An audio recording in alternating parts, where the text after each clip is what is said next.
Joe show in the house.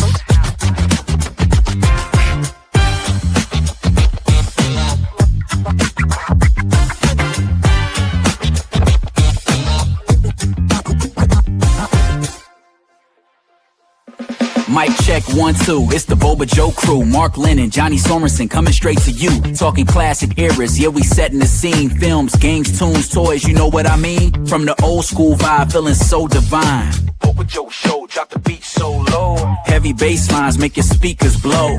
Kicking it classic, from heads to the toe. Yeah, baby, yeah, watch the Boba Joe show.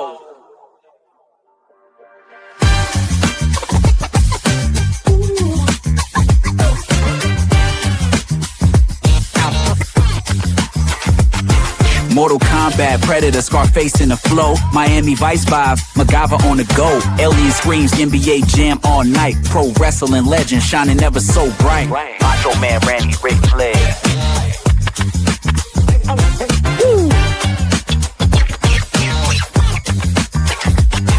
Yeah.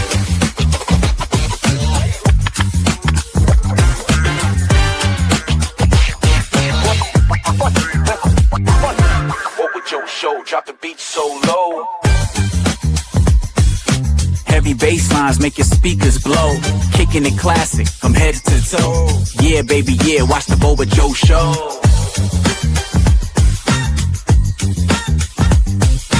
Action figures lined up, ready for the fight. Ninja Turtles power shining ever so bright. Transformers roll out, masters of the universe. Classic memories can't be reversed. Yeah, baby. Boba Joe, that's the flow. Boba Joe, Boba Joe.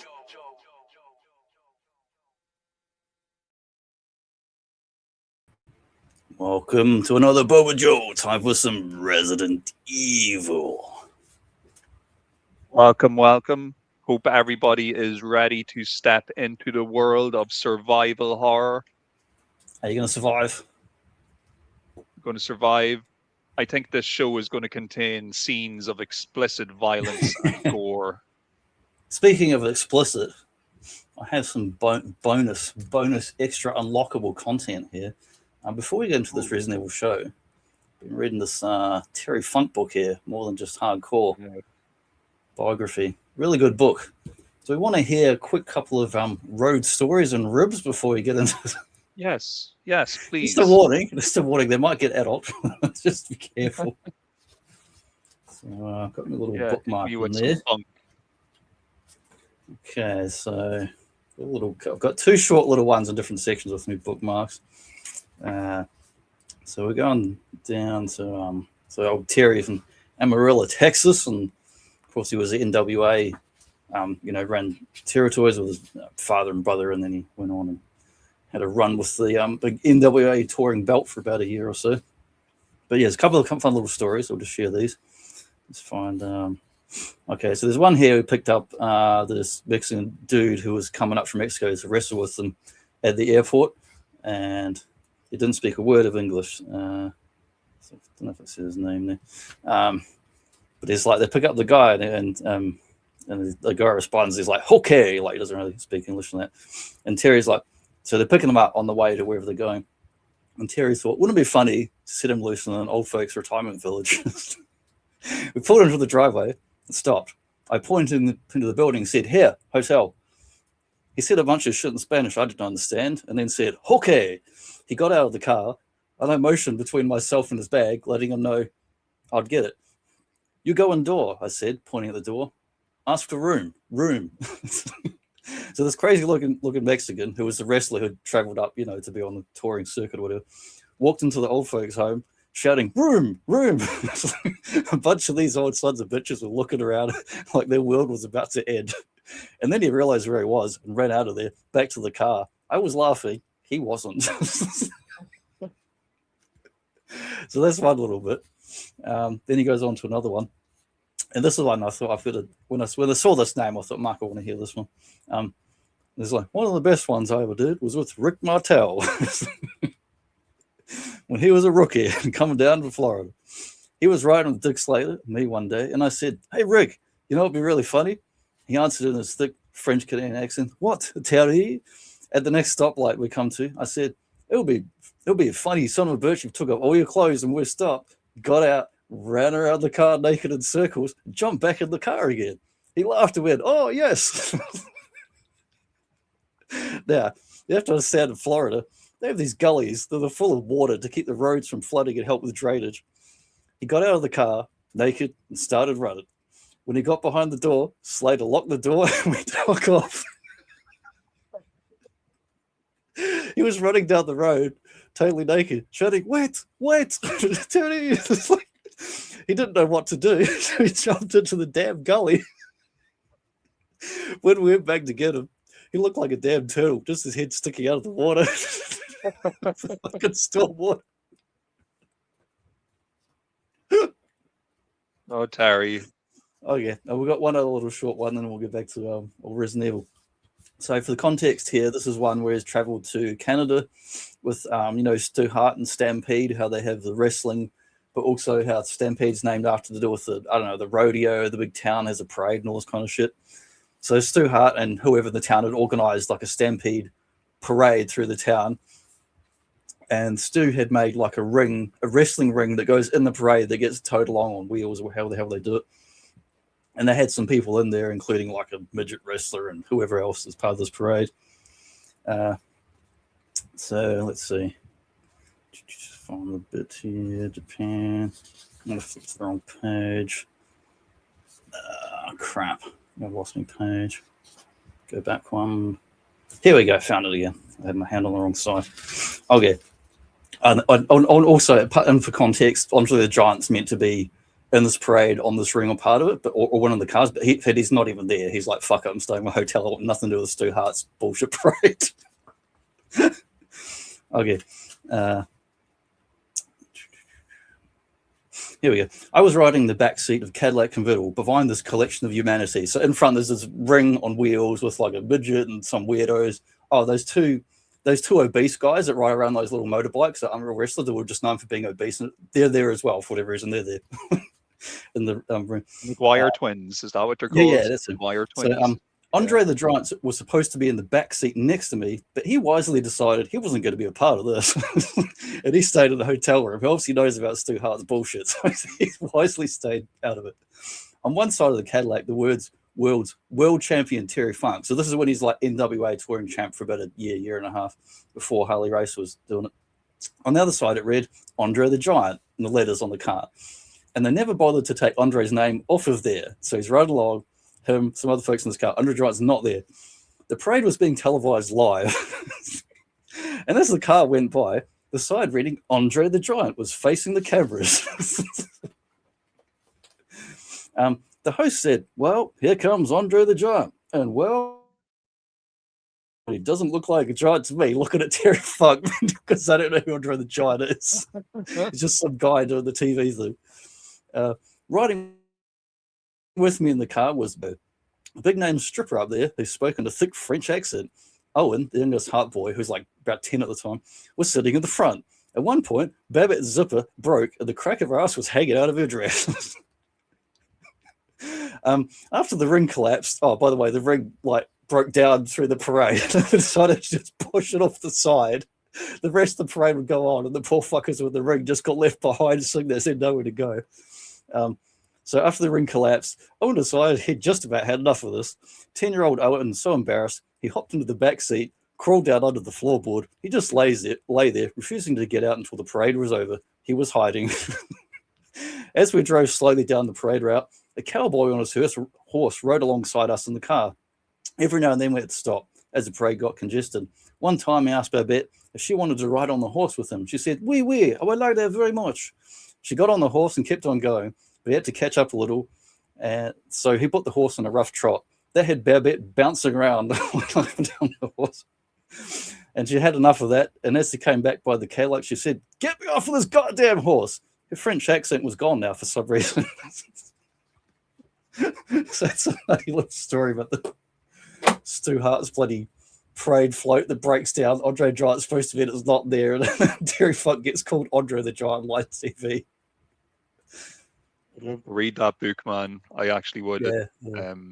I didn't know it existed, and Punk, I you picked know. up just a pile of stuff. I got the Jericho books and that one from one guy second out on eBay. So I was like, yep. That Rick Martel rib though is brilliant. I burst out laughing when I was on the fucking toilet this week and nearly fell off. Yeah. No such lightheartedness. Well, I was going to say no such lightheartedness in Resident Evil, but there probably is unintentionally, just not, Yeah. not as deliberate. Yeah, we're Yeah, I've been playing a heap of Resident Evil the last couple of weeks because I played like you back in the day on PS1. We've played the earlier games, been lots of sequels and then remakes and spin-off games. I've not played much in the last couple of years other than replaying some stuff, but I had the Resident Evil 2 and 3 remake on PS4 version. I bought them like last year, haven't even started them, so I did a quick run on the easy mode through both of those this week, so I could kind of catch up to speed because you've played those and I haven't. I played number 4 years ago, the very first one on PS1. I've never completed or even owned it, but my best mate, I used to be at his house like every weekend and usually in the middle of the week as well. We played games together for years, so I've seen him complete Resident Evil 1 multiple times through. Like in my head, I can basically remember like pretty much the entire game. Like if you watch the video walkthrough, it's like it can play in my head anytime. So even though I haven't played it through myself, everything after that I pretty much played, through and completed. Same with number 2. I watched him play that.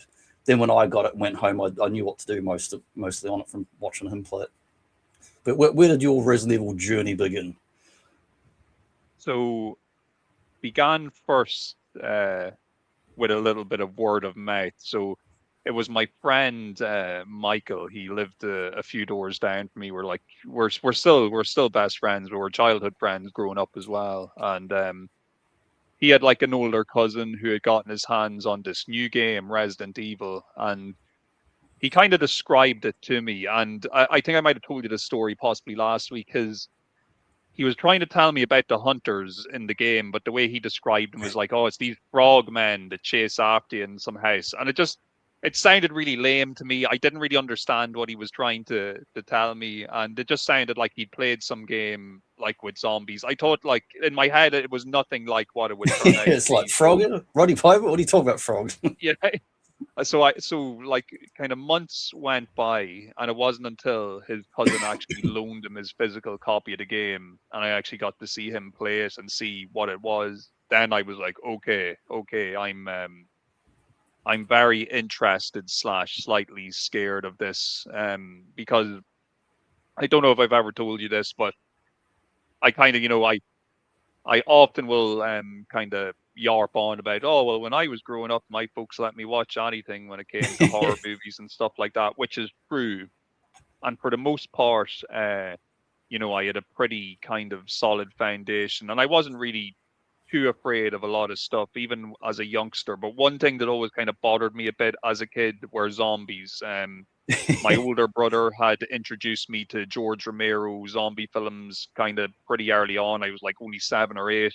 He showed me the original Dawn of the Dead, and it really got to me as a kid at the time. It just really bothered me for whatever reason. And so I still had a little bit of that, that nervousness around zombies. But when I played the very first Resident Evil game, I was still a little bit freaked out by the idea of them. I think in a way, Resident Evil was almost like therapy for me to get over my zombie fear, because once you get in the driver's seat and you're the one doing the shooting, it's not as scary anymore. Yeah, there's a lot of Battling these audio undead. jump scares and stuff in games, even if the graphical fidelity is not the same as watching a movie. In a movie, in my head, I always know it's special effects. Even when I was a younger kid, like, and knowing mates and that, they were just into like model making and dioramas and that. Anytime I watch a monster movie or horror, I'm like, oh, it's special effects and it's a thing. So it never really scared me because I'm like, well, it's just a guy in a suit like Godzilla, or it's just a makeup and it's Freddy Krueger. And it can be scary, but it never really scared me even as a kid because I kind of went, well, it's just make believe. But when you're playing a game and shit just jumps out at you from around a fucking corner and shit, it's like scary. I think it's all to do with the fact that, okay, so if you're watching the movie, you might be sitting there You're thinking passive. about it, but really it's just, it's very passive. You're not interacting. Whereas with the game, when when a jump scare or when something happens that's the direct result of you actually moving in a particular direction or going into an area, you've kind of caused it almost, and you kind of react to it in that sense as well. It's just, and when you get beyond just zombies and monsters and shit to a genetically engineered super soldier mutant monster that's unkillable, that's been engineered just to specifically hunt you, it's just fucking scary. This like turret running after you going stars. Like running around. Yeah, so like with when it came to the original game, so my main kind of deal with that was literally sitting and watching my friend play it. I, like yourself, I wasn't really doing much of the playing. I was more like observing what this was.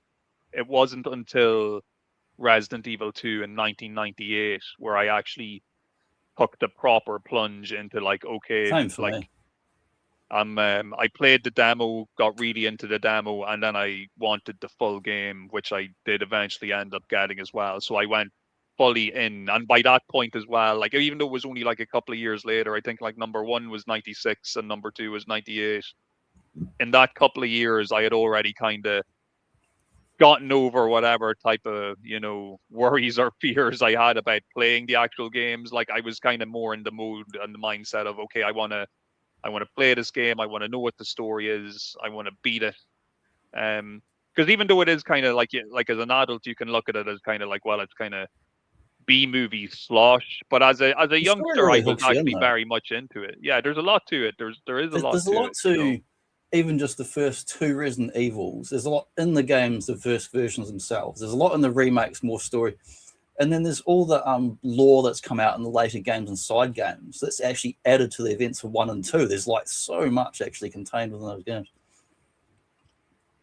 And of course, you're not just it's not just a case where you're running around doing things. There's lots of the game where you're literally reading files and reading diary entries, and you're tasty. adding all of this, adding all of this context to the world you're kind of exploring. And like, you know, some of those files, and I'm sure you noticed it when you were playing through the remakes, they can really get your imagination going when you're kind of reading these accounts from survivors and scientists. Like the files kind of touches on the roots of horror video games or survival horror. You've got really 2 big influences on the original Resident Evil. Of course, you had Sweet Home, which was made by Capcom, and Alone in the Dark was kind of like the model for the first Resident Evil. You're walking around, you got limited inventory and all that sort of stuff. And it also goes back to like stuff like Sierra PC video adventure games, which are, you know, simple graphics with a lot of text, pick up, use, do this, do that. And if you don't, sometimes you got to combine an item. If you don't use the thing the right way, you might fuck your whole game and your stuff and you're going to reload. It was the fixed camera angles were kind of throwing me off a little bit as a youngster. It's brilliant though. It's a genius design, really. It's great for how you can like load different areas of the map as you're running around. And and that was a technological noticed, limitation for PS1, where I mean it's a similar thing to Final Fantasy VII. Other games did too, but used the pre-rendered backgrounds. So in Capcom interviews and whatnot, they basically said that if they did the full 3D backgrounds, which they could have, I mean, they did when they did Resident Evil 2 prototype, they did do full like 3D and shit. But then the character polygon models for both your character, the avatar, and the zombies and enemies has to be downgraded to quite low. So it might be, you know, kind of fast action and all that. But then they went, no, we want it to be more atmospheric, more detailed. So let's use the pre-rendered backgrounds, which are already loaded up in your buffer or memory, so it's not wasting real-time memory that can then be used for the action elements and have higher polygon models and higher details. And the pre-rendered backgrounds, like Final Fantasy VII, can give you really anything you can put on a static image, you can basically put in there because it's not using up any real-time memory other than just it's a flat image. So you know, you've got the best of both worlds. You've got really beautiful backgrounds and good polygon models, which you couldn't do anything better than that until at least Dreamcast era, which Code Veronica looked a little bit better, but as far as actually doing real-time in 3D, really, you're looking up to Dreamcast and PS2 to even get to that, other than like, you know, high-end PCs late in the 90s, isn't it? Pre-rendered backgrounds have aged really well. Like I've been playing a lot of they do age well. recently. They the still only look thing very I nice. didn't like then or now is when sometimes you just can't see items. Occasionally, you have that flashing star to pick up an actual key or something. But sometimes items are just basically invisible, and you've just got to walk around pressing the button and hope you find something. I do like in the remake ones, you can actually see the items so you don't miss them. And it even marks them for you on the easy it does, it don't about normal, but when you see them and don't pick them up, it identifies it on the map and you actually can see them to go back for them. I suppose it's no harm since it is so fresh in your mind. Like, what are your kind of initial feelings after playing the 2 and 3 remake? Like, do you feel I'm really impressed with them. I was honestly skeptical. I mean, I've seen reviews years ago, so I knew they were good, not crap or anything. But when they went, they're remaking it, went, I don't know if I want to be running around in full 3D and fucking about. I like the simplicity of how the other games play. Not the controls, but I like that it's functional and it works. And I'm like, don't fuck with it too much or it won't be the same game. And Grand Theft Auto 4 is the thing that comes to mind. When we went from Vice City and San Andreas, they're really fast-paced games. You can run around. They're almost kind of arcadey. And I love that. But apparently the developers from Rockstar North that worked on that, the guys used to be DMA out of fucking over your way, they actually didn't like that. They actually from the early games, GTA 3, Vice City, yada, they wanted it to be more like GTA 4, but technology was lagging behind. The same story with Doom. I like fast-paced, load-fast action games. When we got to GTA 4, all of a sudden you had, I don't know if it was Havoc physics or Ragdoll physics anyway, they're going flopping around and shit. In the old games, I'm like, I can shoot a guy, run away, shoot a guy. In the new games, it's like, shoot a guy, he keeps coming, shoot a guy. What are these fucking zombie cops in GTA 4? You can't, it's so hard to kill things on that.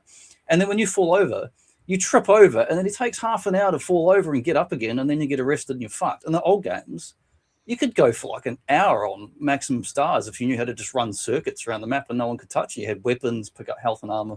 I like that. And when we got to GTA 4, I just went, it's too much systems and modeling, and it's trying to be too fucking fancy rather than functional. And the game kind of pissed me off. And the shooting was improved, but a lot of the stuff to me kind of devolved to be too realistic and not fun.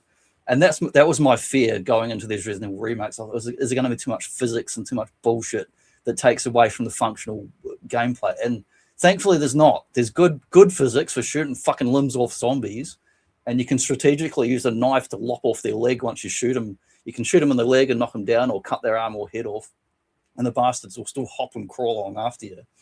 The damage modeling's awesome. The controls took me a bit to get used to, because you can walk in normal 3D, and it's different again than, say, Resident Evil 4. It's still basically tank mode, but just you can aim. I love that we can now aim and actually walk, which has been since the first Dead Space, which copied Resident Evil 4's over the shoulder thing. Since the first Dead Space, I'm like, thank fuck I can walk and actually shoot, not be stuck in the spot, because that always pissed me off. I'm glad they went modernized in that way. And probably the biggest improvement is the fucking map screen. I can actually make sense of it now. In the old games, they were a complete headache for me. I could never make sense of them. Half the time you end up drawing your own map on pen and paper because the in-game map was fairly shit. But now that the map comes up, it loads instantly. You can map up to 4 weapons on the D-pad, just like any, I don't know, Gears of War or whatever the fuck. You can map your weapons on there.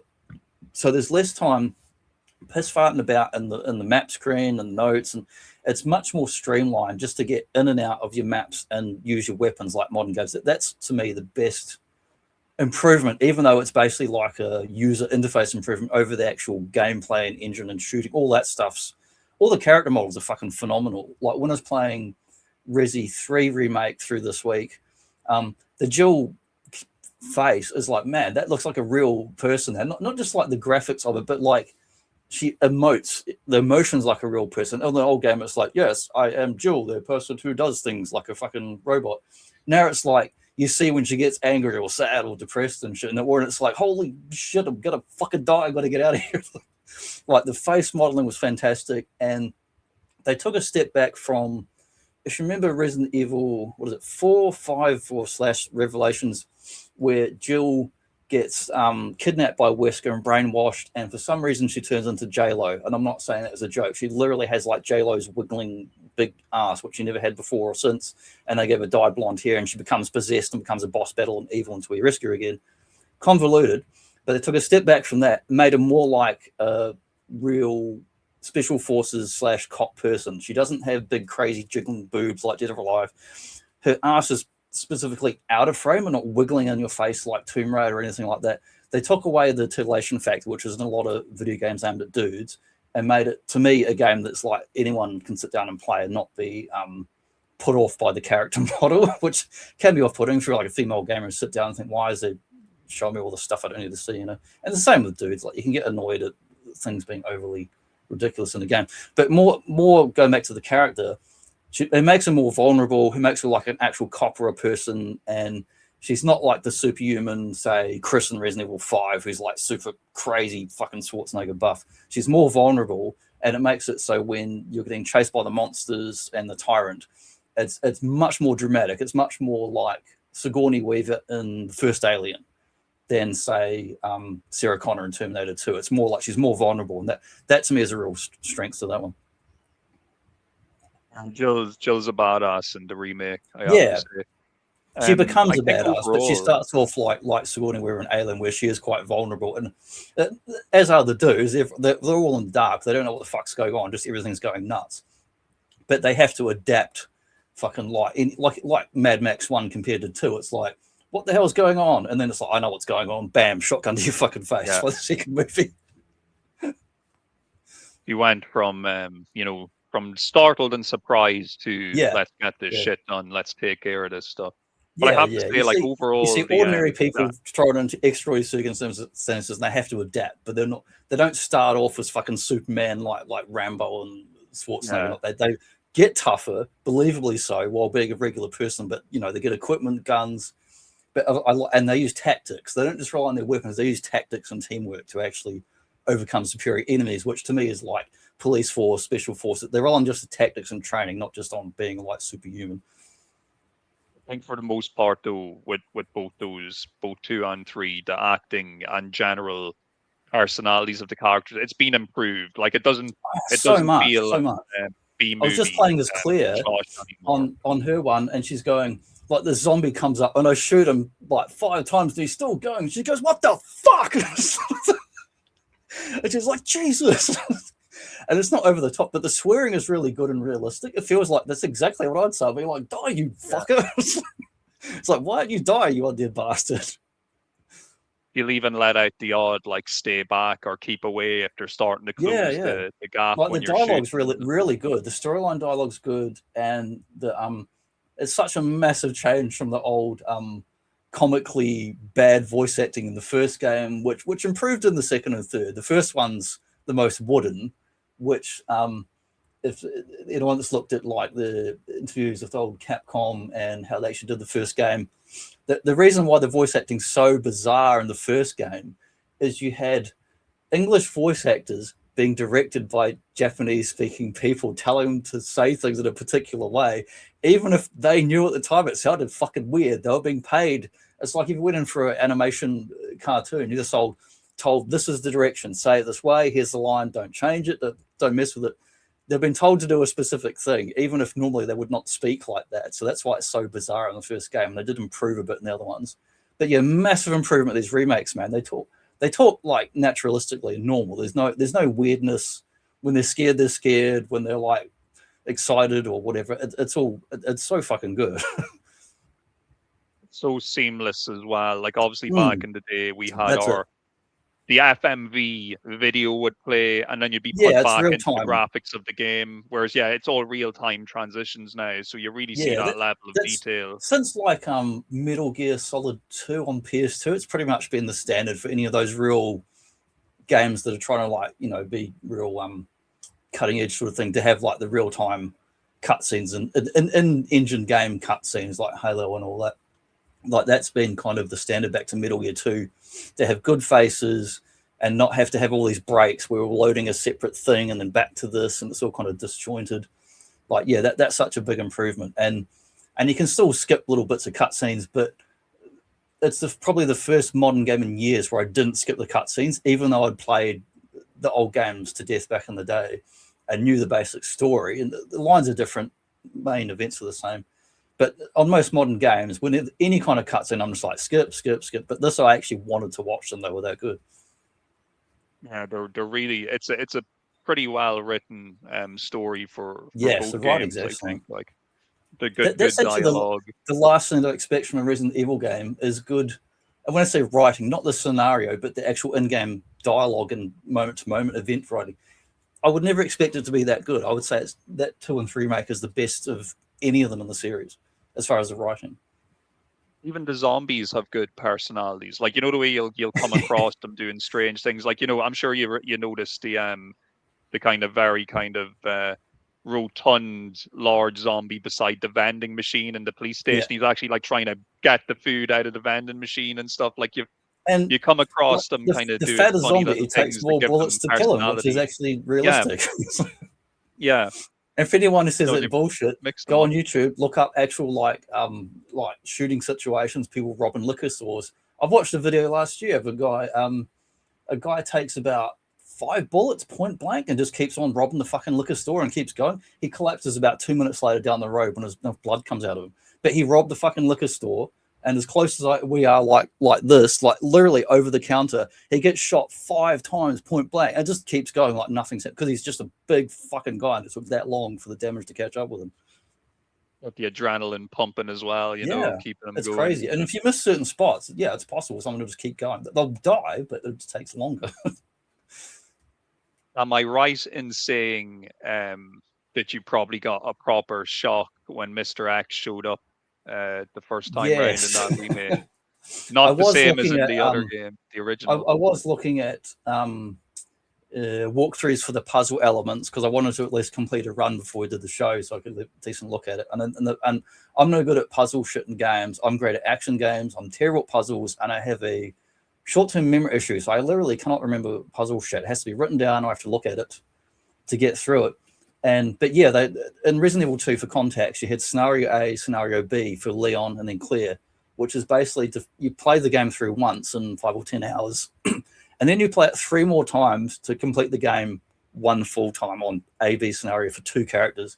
And in each of those scenarios, things are a little bit different. There's different boss battles, different events, different characters, like different weapon locations. But the Mr. X super tyrant, who's genetically engineered monster that's basically unkillable and chases you in the style of the Terminator from Terminator 2, the liquid metal one, which I didn't know that was the influence of it until this week. And I read things saying that's where they got the idea to have it just chasing after you all the time. He turns up in the beginning of the game instead of on the second playthrough in the original version. So that was pretty awesome, actually, because then he's a complete bastard when you first fight him. But once you learn his patterns, it's relatively easy to keep away from it, except for certain bits. When I first got the remake, my friend who'd been playing it before me, he was kind of like, "Oh, you should play it with a headset on because it's really good for Oh hearing." yes, I've been playing them with the headset. Yeah, he's I like, can when hear the Mr. X real-time is, audio of the footsteps. yeah, I can literally like be my character. Let's imagine I'm the character in the game and I'm turning around on the spot like this. If Mr. X is coming from this direction, I can turn this way and hear it louder in this ear to confirm he's coming from the left. I'm in the save room and he's coming down the hallway. And if I turn this way, it gets weaker and I can't really hear it. So I know he's definitely coming from this side and not from that side. As far as he's in the next room. When he's further away, it's more a general clumping. But when it's closer, he makes the big doom, doom, doom, like T-Rex stomping clumping. That the real-time audio is fantastic. And I usually play games on mute with podcasts, but this one I've been having the headphones on the whole time, and all the shotguns and weapon sounds are great too, and the moans of the zombies going were really good. I remember when he'd said that to me, I was kind of thinking, "Oh yeah, I'll be listening out for Mr. X when I do the second scenario." I wasn't expecting him to turn up like this, You didn't have no real-time audio in the original game, so that's. I mean, that technology didn't exist back then. As far as when we're saying real time, I mean you're in a polygonal 3D environment, and much the way if you're sitting in like a movie theater, you're hearing different speakers and sounds of direction coming at you. It's like depending on where someone actually is in the movie or the game. Like that was just an amazing improvement to me. I wouldn't even thought about until I was playing it, because in the original game, all you hear is a sound effect for a mono one speaker TV going boom, boom, boom, and it could be fucking anywhere, and you don't.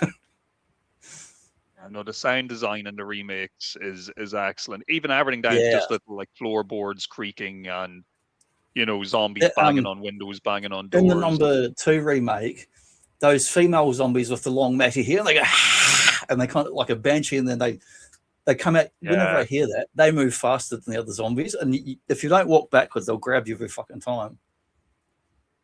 But I hear the audio, and I know it's one of them. What did you think of the bit? Or no, maybe you haven't played it yet. Have you? Yeah.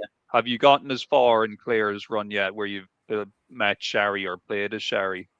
I've just done this morning the bit where so I did Leon A to the end on easy, which then takes you into Claire B. So it's my first Claire run, but it's Claire B scenario because it tells you on the screen. So I've just done this morning. She's in the orphanage, running away from that chief, whatever that is. He's an absolute prick. I hate him so much now. In the old game, he's a bad guy, and then he dies or whatever. But in this game, you see what an absolute asshole is. In the old games, I just knew he was like crooked or no good, but not really why. But now I'm playing these games, and I read up on a bit more lore this week, as well as the notes in the games. Now I know that he's tied in with Umbrella and Wesker all the way back to like the first game before these events even happened. And that actually in the bigger context, the whole of Raccoon City is basically like, I don't know, imagine like back in the old days when it was the mob in Chicago and they just controlled everything. That's Raccoon City and Umbrella. The city basically exists that they control it and run it. So the mayor or the police chief are put in place by them as puppets to just do whatever the fuck they want them to. Because you think, how does half this shit even happen? And then the government at the end of Resident Evil 2 nukes the fucking city. But because Umbrella made this whole town to be their secret research facility underground in the first place. So it was like a bought rigged game from the beginning. Literally a rigged game. Yeah, and no, the reason I asked was because I was wondering specific, because that's a pretty that's one moment in the game where it really, like, not just, it literally disarms you as in you're playing a character with no weapons, but also as a player you're like, you did that before totally in the original one. You get to be here for a little bit. But like, I don't know about you, but like when I was hiding from the chief, like that was kind of scary like, because it comes right after the Mr. X stuff. Yeah. So now it's you're pretty terrifying. Now you're a child. You're half the size, and you move at half the speed. You have no weapons, and you can't pick up any items or whatever, except for a key. And instead of this big super mutant thing chasing after you, now it's just an ordinary human being, but is a big fat fucking asshole of a human being who's like abusive and disgusting and horrible in every possible way, who's being part of these experiments on fucking children where they're turning them into zombies and mutants and shit, and lying to them saying they're getting fucking adopted and they're getting experimented on by fucking syringes and shit. And so, it basically goes into like child abuse sort of themes without being too explicit about it. And you're incredibly vulnerable and you're small and you're basically, all that power's taken away, all the weapons and shit. But now they've got this direct parallel to where you're clearly on running away from this tyrant who's more powerful and you can't kill him. Now you've got this ordinary human being who's not a zombie, just a guy who's a fucking prick. He's chasing after you. You can't kill him and you can't hurt him. And it is genuinely scary. No, I definitely proper was like kind of worried when I was playing that section of the game. And like you do feel tension. Yeah, you don't want to get caught. You don't want to get grabbed. Going into it, like, I mean, if you played enough Capcom games, you're not going to see Shira getting her throat ripped out by a zombie. I knew that as soon as a player. They're not going to show that. They just would know that would just be not pleasant and needless. But you know that like he's still going to catch you, and it's still going to be a problem, and that even if you're not seeing it on screen, at some point, if Claire doesn't help her, she's fucked. She's going to die. Yeah. So I think now I could be mistaken. Am I right in saying that you probably haven't unlocked the 4th survivor yet? I think you have to wait until you finish that second run. I'm not sure. I think it's there because when I bought the game, I'm not sure. I bought it on sale, and I think that was there before I even played it. It was just on the screen, but I haven't. I've ignored it until I've played at least one run of each character. Then I'll have a look at those. So what is there anything like? And so for context, in the original Resident Evil 2, the bonus modes in that you had the Hunt game, which was one of the Umbrella Special Forces, was a short mini game. You had Tofu, which is just a joke version where it's just a hunt, but now you press the tofu with just a stupid knife. And in the DualShock version, which was like a later second release Resident Evil 2, had the bonus missions where you got to be Chris and have the shotgun parts, and there'd be like these bomb parts and the timer counting down. It was like basically like the Mercenaries mode before Resident Evil 3. So what's the difference in Force Survivor for the remake? What's the new thing there? So the basic premise is the same in the sense that you're playing as Hunk and you're given a load of weapons and ammo, and you have to make it essentially from the underground sewers to the front of the police station to get to a chopper that's going to pick you up. But it's so it's I still actually limited way prefer resources it. and like short games. Sort of. Yes, yeah. You start what you start off with is what you have, and that's it. Like once you run out of ammo, it's gone. Like you're not going to be finding any more. But it's a real intense slog of just trying to battle your way up through the sewers and back to the police station, and it's a lot more like intricate, I would say, than the original version, in the sense that there's nice like dialogue with Hunk talking to the Umbrella Oh, guys over cool. the I'll radio, be and playing that next week. We'll sit and see it. yeah, it's very intense. Like obviously it's like a timed thing as well. Like if you do it in a certain amount of time, you'll get a high score, or whatever. You'll feel good just being able to like try and complete it. That's how like it's very difficult. Like they just keep throwing wave I after like wave that. of enemy at In you. addition to like the original games, the remakes, they've had like those. Well, ignoring live action movies, they've had those CGI movie specials, which is I don't know. There's quite a few of them by now. Most of them are fairly dodgy, but they're kind of enjoyable to watch. But most of them are fairly canon and expand on the events of the game. And when you get into the subsequent sequels and sidequels and remakes, they really expand on the lore of the games. And it actually, most of it goes together in a pretty cohesive way. I watched a video last year. It was one of those 5-hour YouTube videos where it just like every Resident Evil game ever, all the story, explaining all the story elements from the first game, including, well 0, 1, up to whatever the modern one was at the time, number 6 or 7. And telling you everything in context, in order, in one video, rather than seeing all this stuff spaced out over like 20 plus years. And it helped me put together a lot of the things that never made sense to me. Like, more of the stuff. In the first game, Wesker, the twist is he was NWO all along, Jill, or actually Umbrella. And then he turns up, of course, in number 5, you fight him as a boss at the end, and he's got superhuman powers. So seeing all the context of the original virus, T virus, G virus, going back to the storyline goes all the way back to the 1970s, progenitor virus, before the games even start. And then that gets all the way up to number 5, or Ouroboros. Number 4 has the Las Plagas and the Granadas, whatever. Seeing it all actually go together is actually really cool. There's actually a cohesive story, even though individual elements of different games contradict each other. There is an overall story that carries through to all these viruses and super weapons and monsters. And the Umbrella is this big, terrible pharmaceutical company that makes bio weapons, but then they get fucked up, but they make all these viruses and mutants that then become a seller's market on the global scale that you see a lot in those animated movies, where just there's crazier raccoon cities happening all around the world, and all these different organizations and companies having to like respond to it. It is a big, like crazy long canon story when you look at all of it. Now that you've kind of played through 2 and 3, and I love remakes, that you get to see the perspectives of Hunk and Umbrella and different elements of this crazy, like basically global war of viruses and shit. You might have noticed in the menu of your Resident Evil 2 remake, there's a sub game as well called Ghost Survivors that show up on your menu. Yeah, I haven't played it yet, but it's there.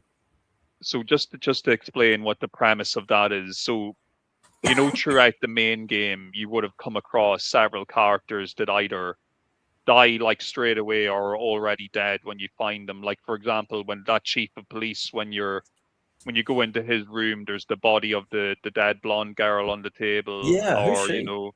Is she one of the kids? She's like the mayor's daughter, apparently. Oh, that's right. In the original game, I remember mentioning that.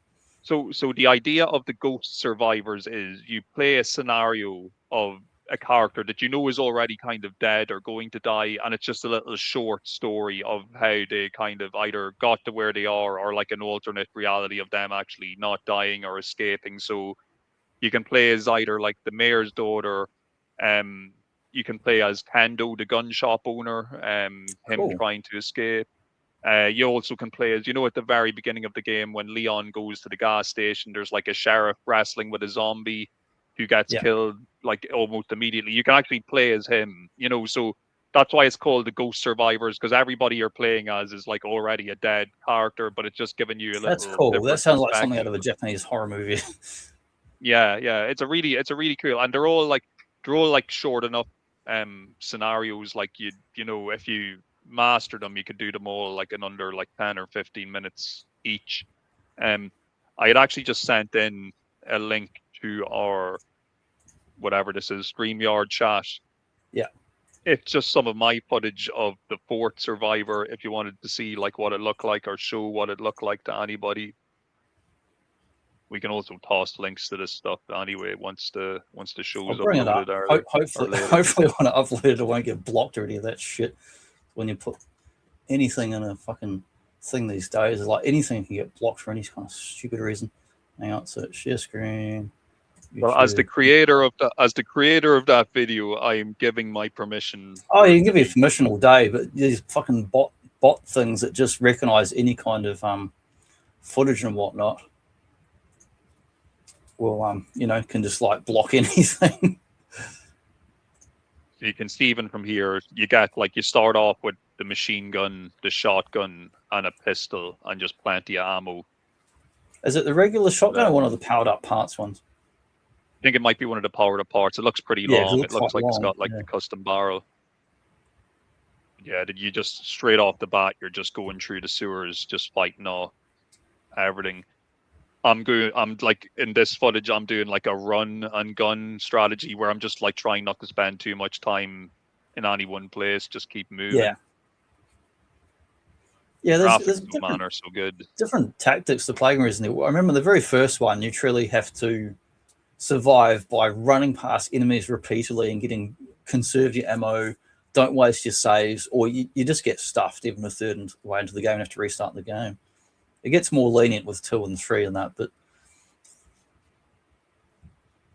you'll have a great time though playing this, I'd say, because I was a little bit more knowledgeable of what I was doing by the time this video recorded. But you're gonna like have this lots. This was the area I was just running through on the clear one. yeah. It's like the sewer treatment plant or something like that. When I was playing on easy level on A, I got through the whole game. I didn't use one blue herb, and I didn't get poisoned once. And then when I was clear, so the first of those fuckers in the sewers, those mutant things that come up with the big eye and the tentacle, like poisoned me, and I don't even know they could poison me because it was the first time it happened.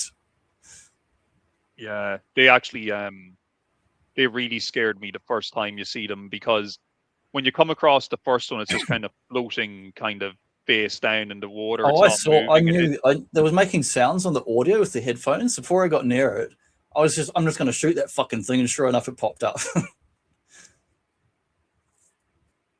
But no, like another reason I kind of sent is in, just apart from like in general, it's a good look at just how nice the graphics of that remake turned out. Like I've just been in this area, really, you go through here and you get the flamethrower or spark shot with all those chess pieces. I got poisoned on the very first one of those fuckers here. So all the way through here, Claire was going, and he's like, oh, big deal, whatever. I just kept going. I didn't even heal the arms. I didn't have anything. I just kept running. I thought, I just got to do the puzzle, get out. I'll save and heal back up there. The poison drains your health to nothing, but usually doesn't actually kill you. But if you heal yourself while you're poisoned, it's a waste of time. It basically does nothing. You're just permanently on like no health. And in the original game, it was just like inconvenient, and you just heal eventually and de-poison yourself with the blue herb. But in this remake version, every time she coughs, you can't reload the game.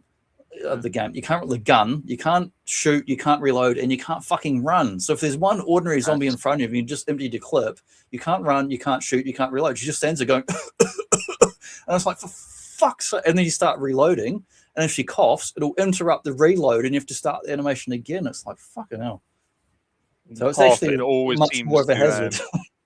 It's always just as you're about to get that perfect shot that the cough happens. And you're like, oh, fuck, and then you're just like, in a wide open area corridor, it's fine. But if you're in an enclosed space for us trying to get that flamethrower and all that, there's two zombies in there in a very small room, and they just kept grabbing me over and over again. I was like, for fuck's sake.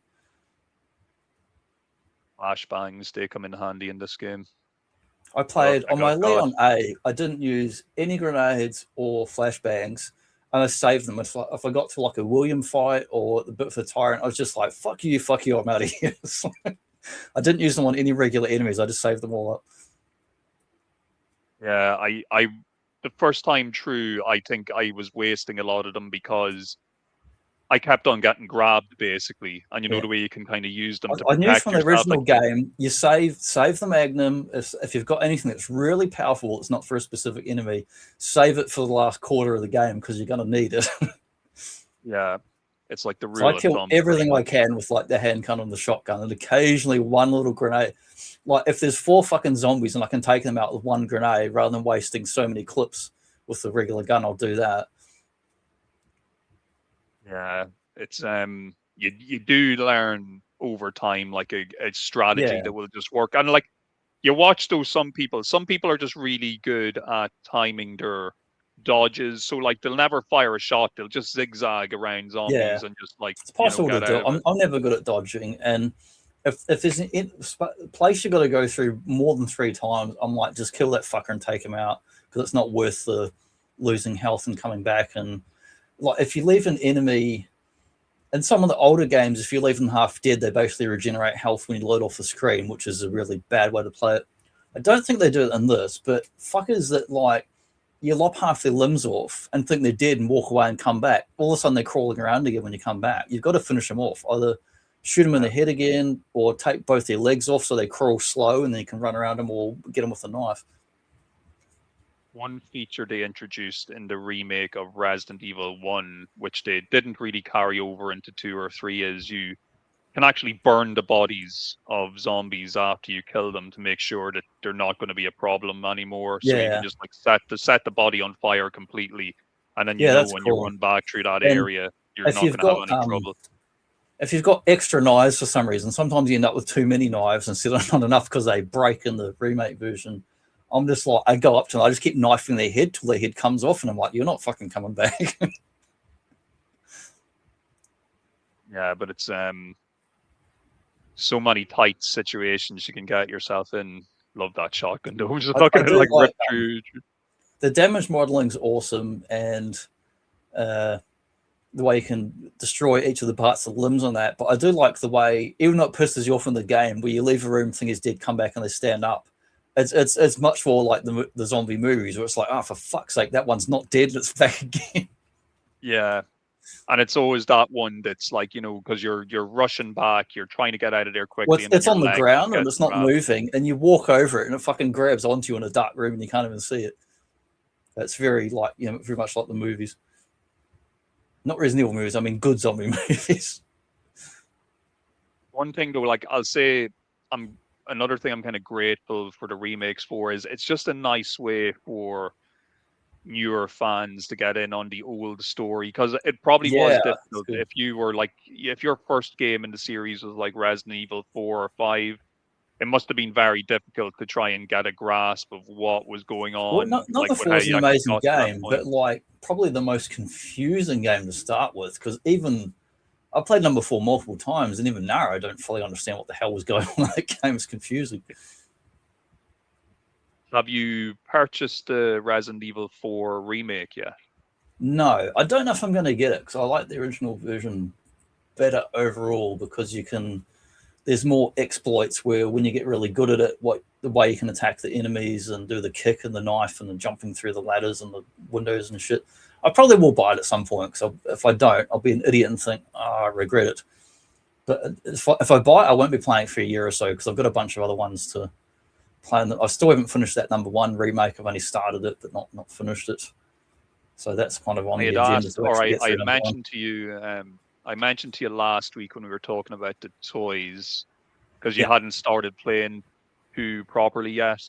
Now that you've seen, what do you think of the new design for the ivy plant creatures? They're pretty scary, aren't they? It's just basically a zombie, but he's got plant bits coming out of him. Are the original plant monsters with the big kind of flower heads not in it at all, or they come up in the scenario, or it's completely not in it? They're not really. I think you only see them as nearly part of the scenery, like in that big Right. lab building. They're Yeah. kind of like clung to the I was wall, a but bit they don't disappointed. really. I was like, the new enemy is like a zombie with like plant stuff coming out of it, like a plant, like Swamp Man, Swamp Thing rather.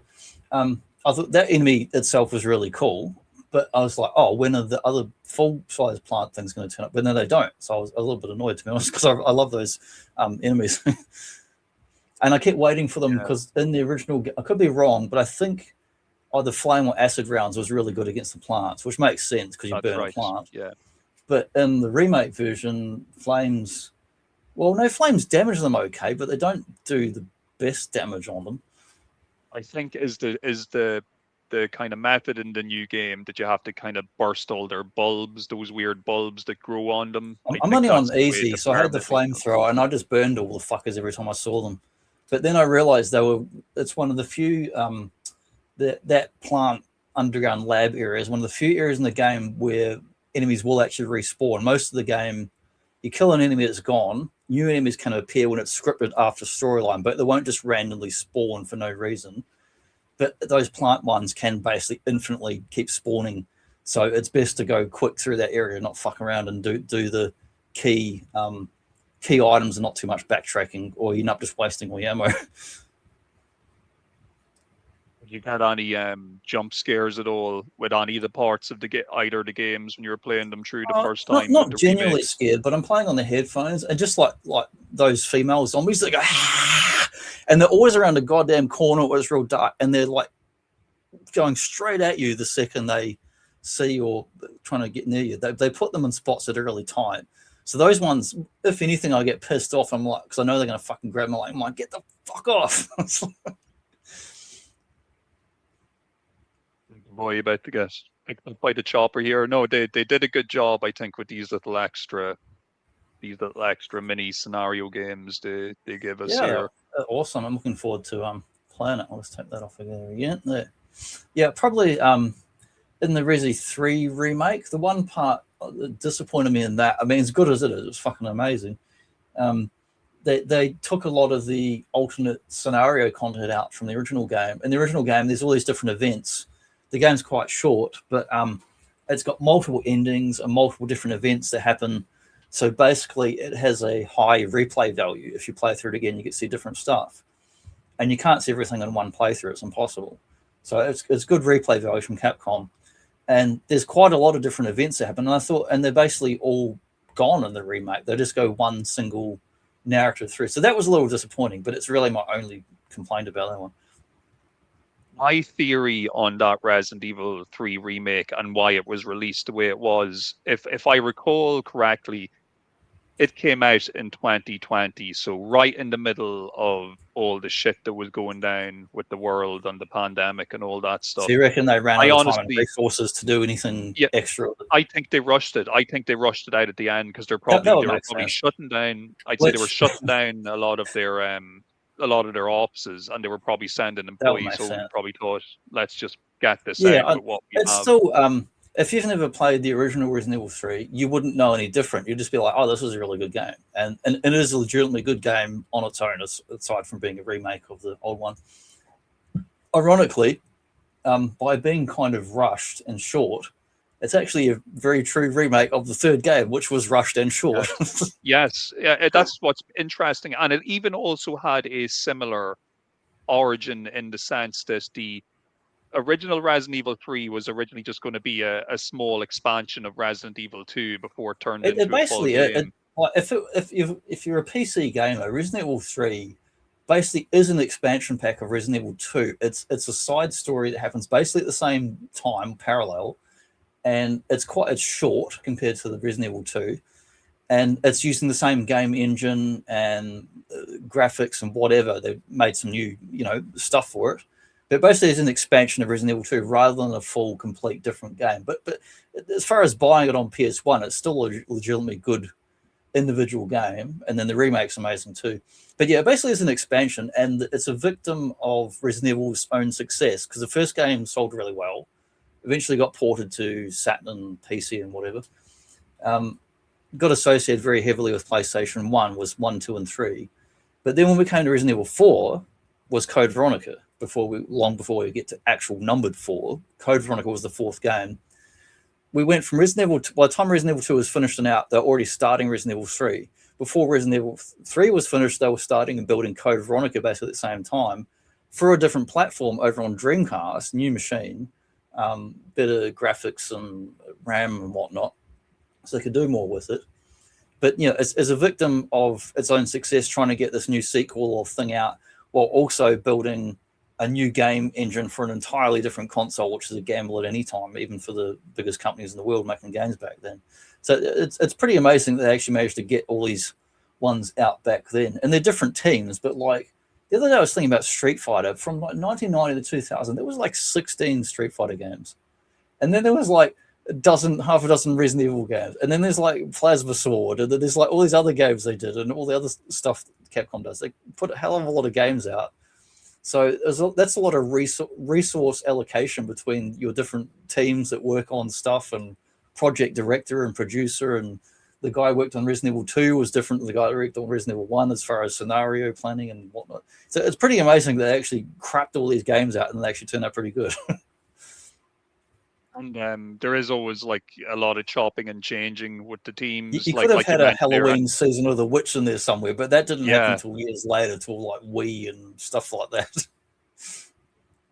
But I think like I do kind of like looking at it now as one big body of work where it'll have its ups and downs, but you can kind of still enjoy it as the main games are consistently good. Like the low points to me in the entire series from Resident Evil 1 to 9, which if you include 0, that's 9, 10, 11, whatever the hell.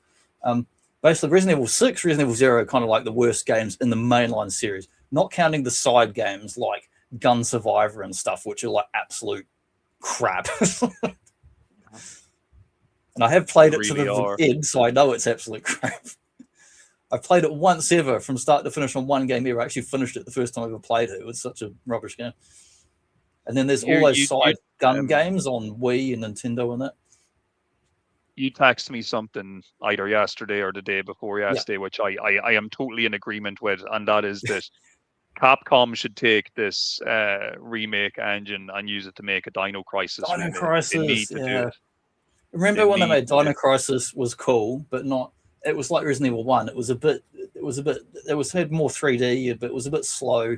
Dino Crisis 2 went full on action mode where you were getting combos shooting stuff with weapons, like Resident Evil 4 basically. And then Dino Crisis 3 got cancelled, but then it came back and it was on bloody Xbox or something, and it was supposed to be like really bad. And then the series just disappeared. But yeah, I would love, even if they combined the first 2 games into one remake, I'd be happy with that. Yeah, I'd love to see it. And at the moment, I am tempted because it's now going for a $5 on PlayStation Network. The original Dino Crisis is there for like $5, so I was tempted too, but like the first Dino Crisis, I don't enjoy that much because I just get annoyed with the puzzles and stuff. I get annoyed with them. Whereas number 2, if you don't like Resident Evil puzzles, you'll hate Dino puzzles. Number 2's got less puzzles, more action. That was my kind of game. Same as like Resident Evil 2. Like it's got puzzles, but it's got plenty of action in them. Oh, you did mention earlier about it being a great thing that they finally introduced the ability to be able to shoot and walk. Dino Crisis 1 let you do that. The first Dino Crisis, Dino Crisis did it back in the day. Long before Dead Space did it. But no, like I love, and I know I kind of alluded to this last week as well when I mentioned like I was not going to sit here this week and say, well, I think that original is better than the remake, or I think the remake is better than the original. It really depends on what your mood is and what type of game you're kind of looking to. If you like difficulty and want a challenge, the first game on PS1 is still the most difficult game in the entire series. It's not super difficult, but there's a lot of pattern memorization, not just the puzzles. You have to memorize where the enemies are, the items. If you don't use them strategically, if you just go around shooting things, you'll run out of ammo, you run out of healing, run out of saves, you're fucked. You can get 2 to 5 hours into the game and go, it's impossible. You've got to restart, and you have to do it multiple times until you actually learn where stuff is, how to do it, how to play conservatively, Whereas number 2 and 3, you can fuck up, you can miss an ammo pickup, you can use a bit too much ammo and still survive and just get through. You can still screw yourself, but not as bad as the first game. And there's a lot of one-hit kills in the first game, like hunters and stuff, and that will just wipe you out real easily. The boss battles, if you don't have the right weapon for the boss battle, you're completely fucked. You won't beat it. You're just going to die. And you don't know it's the wrong weapon until you die it multiple times and basically just trial and error, and you go, oh, I need to have acid rounds on this gun to kill this reptile, snake, shark, whatever the hell it is. So whereas in number 2, it's more forgiving. You can basically cheese the way through the game with just about any weapon if you've got enough ammo. Yeah. And it doesn't punish you with that kind of, in the original Resident Evil, there was almost like point of no return where you kind of knew going towards the end, oh look, I already know I'm not going to be able to complete this game because I don't have in enough Resident ammo. Evil 2, there's bits of dialogue where they go, oh, we probably won't be able to go back here. That's like, save you fucker, and if you've got that extra ammo, get it now, because otherwise you're stuffed. But yeah, like I said, though, I'm not going to sit here and pontificate and say, look, the originals are better than the remakes, or the remakes are better than the originals. Like, I can appreciate, I literally played them all. Like, I played some of number between 3, them all the regularly. PS1 version on the download version. I was playing some of that this morning, and I'm going to complete a run through that next because I've not played it in like 20 years or so. And number 2, I played to death over, I probably finished it more than 10 times on the scenarios. Number 3, I've only finished it once or twice, and I want to see the other events that I've seen when my mate played it, but I haven't played through them myself. I want to actually play through it properly. Have you ever played the arrange mode on number 2 on the what happens DualShock in it? Is that where it has the mini games and stuff? Or? It's like actually the DualShock version. It makes changes in the sense that items are placed in different locations, but it makes one major change that will mean you'll have an absolutely fantastic time if you play the game. You start off with an infinite ammo machine gun in your hand. That's the DualShock version. That's the later version that came out. Because that has the proto mercenaries game, and you also get to be Chris in minigame. Yeah, I have played through that because my friends had bootleg that's the one I downloaded on PS5. Is the DualShock version? If you're looking to that's the superior version of the game, because those timed mini games where it's mercenary style, they're really fun to play, and being able to have the infinite rocket launcher and infinite Gatling gun. I've played through the game several times with those before. But yeah, and it's. It's kind of hard to maybe put them over to someone who, if you don't like horror straight off the bat, yeah, you're probably just not going to enjoy them generally. Like, there's no avoiding that. But some of them will obviously, like we were mainly talking about, our 2 and 3, or at least the first 3 games. As you get into 4, 5, and then especially 6 and some of the spin-offs, it goes from maybe 80% action. Yeah, and lots more action. The action outweighs the horror, I think. And I like the numbers. These remakes, number 2 and 3, they've done all these great improvements with weapons and damage modeling and whatnot. But I really like seeing the events in the story. Whereas number 4, I'm playing for the gameplay action elements. I don't really give a shit about the story. Number 4, I don't even particularly like the story. Number 4, but the game's very fun to play from start to finish because each time. It's almost like a loot mechanic. The more you kill, the more items you get. Whereas in the old games, the more they kill, the less items you get.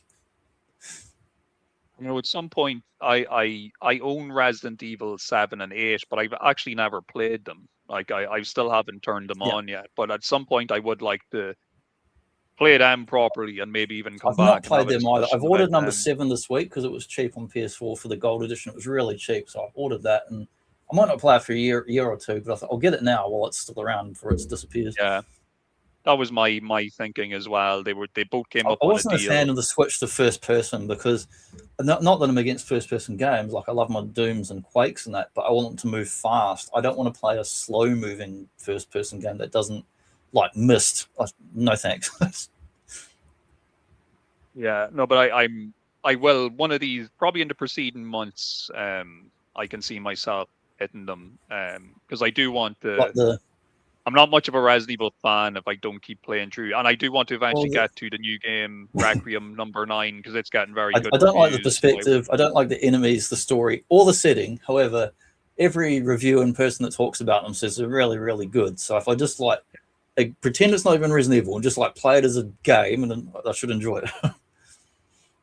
it's like probably everything else. I remember the first time I started playing Resident Evil 4, I was like, "What the fuck is this? This isn't the I was Resident so Evil pissed that off I I want." couldn't do the headshots because I hadn't played a game in years. And I was like, great, I'm going to shoot some fucking zombies. And I'm like, oh, they shooting their heads makes them more stronger and they kill you. It's like, what? Yeah. And some of them appear to be shooting back at me. What's going on? Yeah. And throwing their fucking sickles and farming equipment. That's another game, you know, once you get into the rhythm of that game, it's a beautiful game, Resident Evil 4. Yeah, well, when you learn that like, the strategy isn't in the old games, if you could shoot them in the head, it was good with a shotgun or explode them or burn them. Now it's like shoot them in the foot and then kick do a big HPK super kick and kick them into other enemies.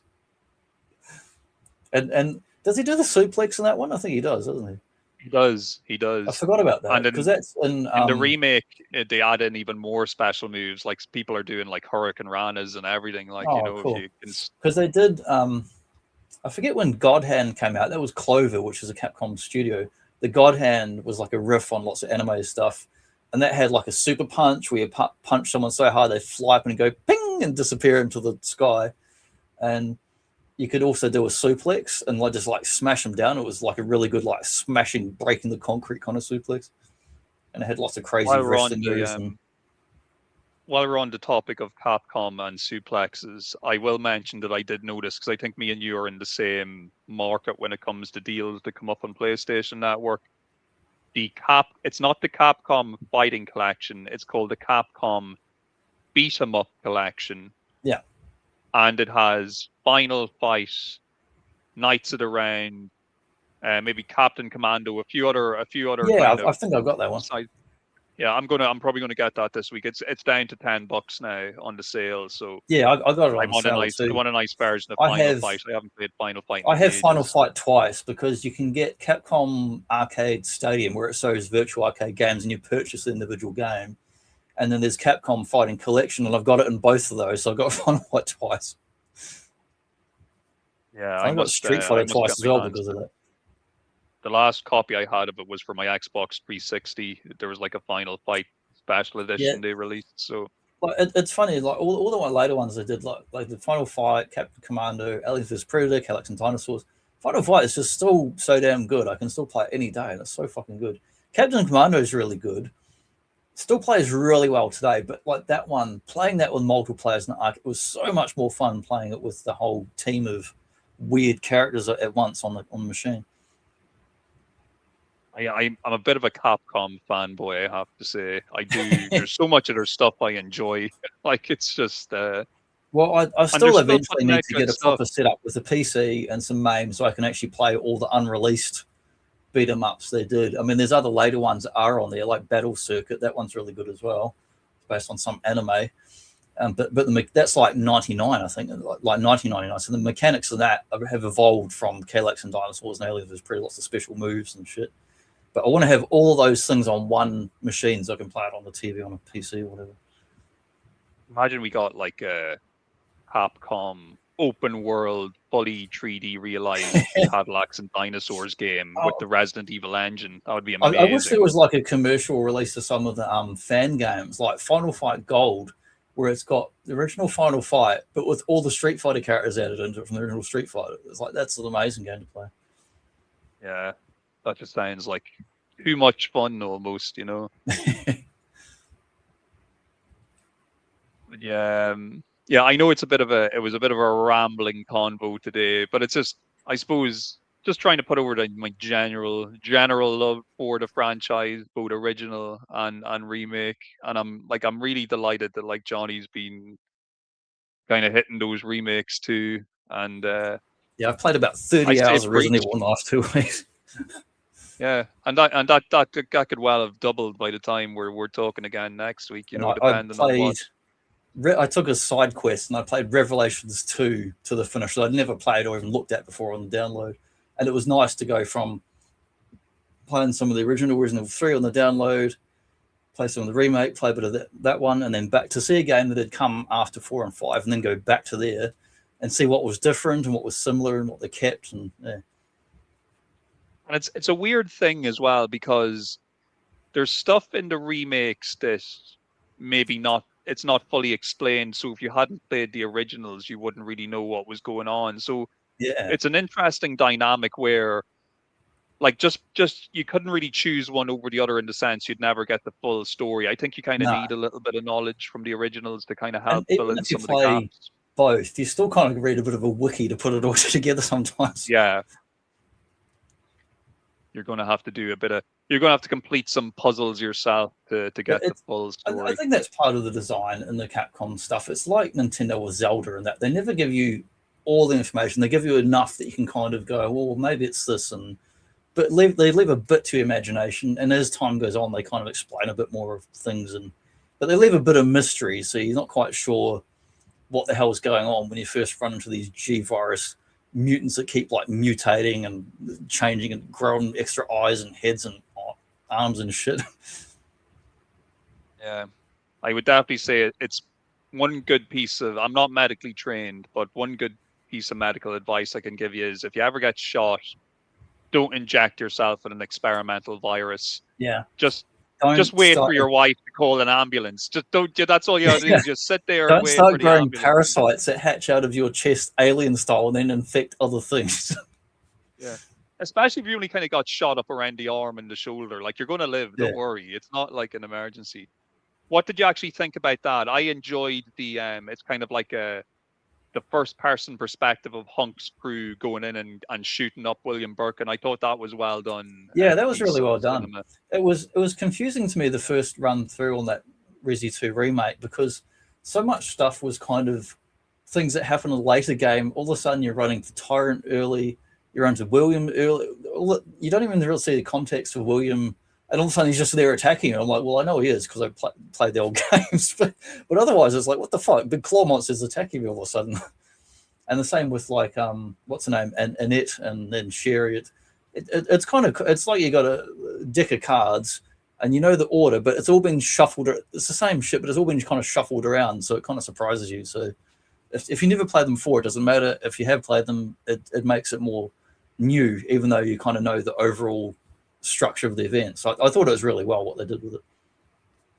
Yeah, no, I would highly, like, anybody, if you're maybe out of the loop a little bit, perhaps you used to be playing a lot of games back in the PlayStation 1, PlayStation 2 era, and maybe you fell out of just that. If you're looking to go back, I would definitely give those Resident Evil remakes a shot. They're awesome. End up enjoying and when them you finish with them, get on a wiki and read about what the different viruses are, and then it kind of makes more across the different games, and it all kind of goes together, and you see that all the different viruses get built on into different kind of weird super mutants across the different games. It always comes down to Umbrella being behind everything. I like in kind of just like winding up. Number 4 is an amazing game. We weren't talking about number 5 anyway now, but I love at the end of number 5 you get to fight Wesker, and like you see him in some of those dodgy movies, he's got the blonde hair and the black outfit, and he's moving like the Flash at like super speed. But there's this context sensitive button where you can just like punch him in the face with Chris if you type it right. And he just goes bang, and it's just like this superhuman guy versus a regular guy who's like all buffed up. Just this almighty punch instead of a shotgun or whatever. It's so satisfying just to punch that asshole in the face. I really enjoyed Resident Evil 5. As goofy as some of it is, I still think it's a fantastic game. And yeah, I love fighting Wesker in it. All the Wesker encounters are brilliant. He's such a baddie, you know, with his shades and whatnot, and his super strength, super speed. I never understood number 5, how he had all these viruses, but he didn't mutate. He just got crazy powers instead of turning into a mindless monster. Not until looking at some of the lore from those earlier games and seeing the notes and finally explaining, oh, he's got some kind of blood immunity or something, or some kind of genetic defect that lets him not mutate, basically, and actually get benefits rather than downsides to these viruses. Yeah, because I think, wasn't there like a group of Wesker children who were like genetically engineered? Yeah, but he was and the only one who could do it. His sister in Revelations is not his biological sister. He's like his kind of adopted or sister from these experiment trials. Probably shipped off from the Raccoon City orphanage since they have a little So pipeline his there of children to experiment on. From Wesker's point of view, there's a certain percentage of humanity, less than maybe 10%, that instead of turning into mindless zombies and crazy monsters, will actually gain like awesome healing, like the Hulk, or but like Marvel superheroes powers, basically, instead of horrible mutant dying powers. And his plan is to infect like the whole planet, and humanity will basically die, but 10% will live and be like superhuman. And he thinks that should be the future of the human race.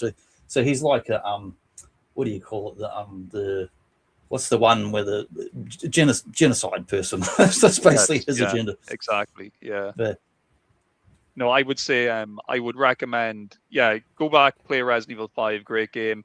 If you are going to hit Resident Evil 4 again, and if you can find a remake for a decent price, I would recommend it. It looks relatively cheap.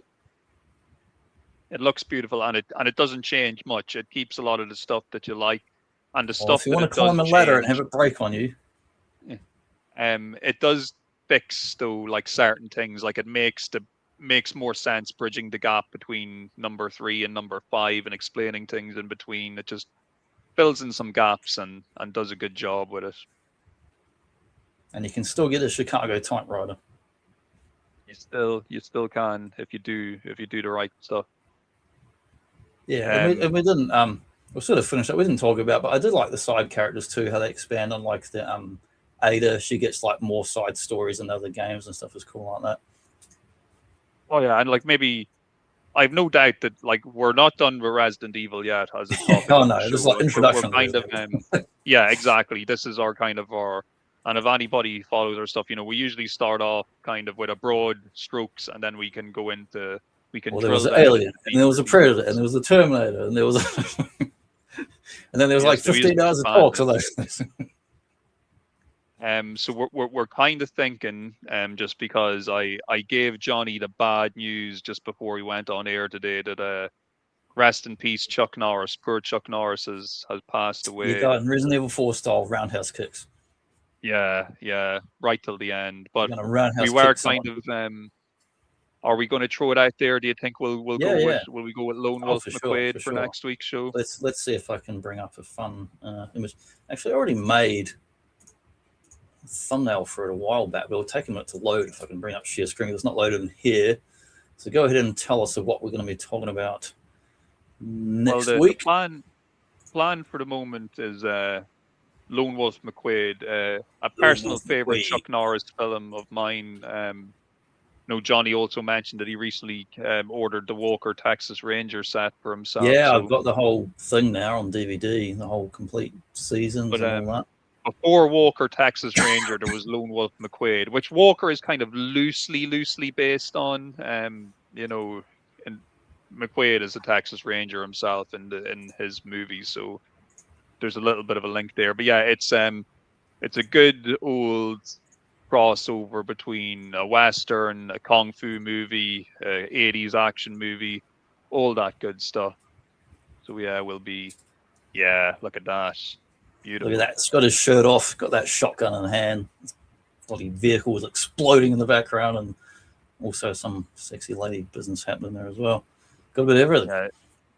Beautiful woman in that movie, Barbara. Where's Carrera. my DLC so I can play as Chuck Norris in Resident Evil Remake? That's what I want. Yeah, look at that shotgun. He's got the custom parts on that shotgun. Give me a swan-off shotgun, custom parts, shirtless Chuck Norris, and give me like roundhouse kicks to the head of the zombies, and I'll be happy. What a fantastic tagline for the poster as well. Fighting, loving, killing. There's no one like McQuaid. Yeah, it really is a kick-ass film, man. But yeah, that'll be awesome. We'll talk about that next week. Let us know, folks. Do you play the Resident Evil games? Have you played them in the past? Would you be interested in playing the remakes? Did you play the remakes and actually hate them and think that they're abominations? Play some of the weird gun games on the Wii where they've got a different intro voice instead of going Resident Evil. He's just like Resident Evil, real casual like that. Resident Evil, yay! Yeah. It's a party game. I tried one of those games on Wii years ago, and the game was okay, but the Wii Mo, I had a little gun shell thing for it to click into, so it's like a light gun. But the trigger was shit. You couldn't click it fast enough, so I would just die because I couldn't. No matter how much I pressed it, I couldn't click it fast, and I just died over and over again. And I was like, "Fuck that! Just give me an arcade game like House of the Dead where I can pull the trigger properly." Yeah. Give me the Namco Gun Con. Yes, exactly. Time Crisis. Yeah, that was the problem with it. If it had a proper peripheral, I would have actually played and finished it, but I never got past the first 2 levels. Oh, look. There'll be another time with an improved peripheral, hopefully. Yeah. If you see me down in the arcade, I'll be putting dollars in each side of House of the Dead, dual wielding. Kimbo. Yeah. That's how you do it. That's how you do it. Okay. Well, catch you folks next week. Leave us a like, leave us a comment. Do you like Resident Evil? Do you hate Resident Evil? Don't know what Resident Evil is. You're like, get out of town, Johnny. Stop talking about all these zombies and shooting stuff. You sound like some kind of maniac. Great times as always, and looking forward to seeing everybody again next show.